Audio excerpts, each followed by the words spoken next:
Hello everyone मोर अन्य এটা mini ब्लॉगत स्वागतम জানাইছো। আজি আছিল আমাৰ লাষ্ট ডেমো। তো আজি ডেমো ক্লাছত কোন মডেল আহিছে আপোনালোকে জানেনে? সম্পূৰ্ণ মিনি ব্লগটো চক গম পাই যাব আৰু সবেই চিনি পায়। মানে এই ফেসটো যে অসমৰ প্ৰত্যেক মানুহে চিনি পোৱা ফেস হয়। সো সম্পূৰ্ণ চাই থাকক। হেয়া মডেলক লৈ মেমে ৰিলস বনাই আছে।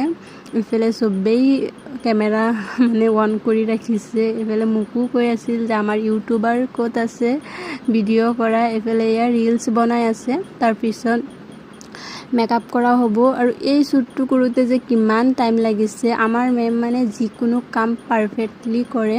মানে পাৰফেক্ট নহলে মানে নেৰে লাগিলে ৰিলস নবনায়, কিন্তু যেনে তেনে ৰিলস নবনায়। ইফালে আমাৰ একাডেমিত যেহেতু ফাৰ্স্ট টাইম পংখিবা আহিছে, তাৰ কাৰণে গামোচা এখন আৰু পেক কসমেটিক গুৱাহাটীৰ ফালৰ পৰা এটা সৰু গিফ্টস এটা দিছিল।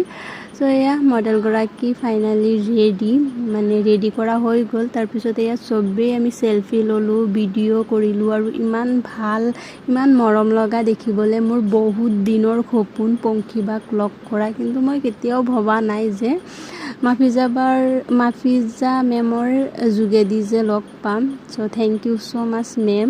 বা আহি যায়। এফালে মই ৰুমত খাবলৈ কিবা এটা লৈ ললো। ভিডিঅ'টো ইমানেই।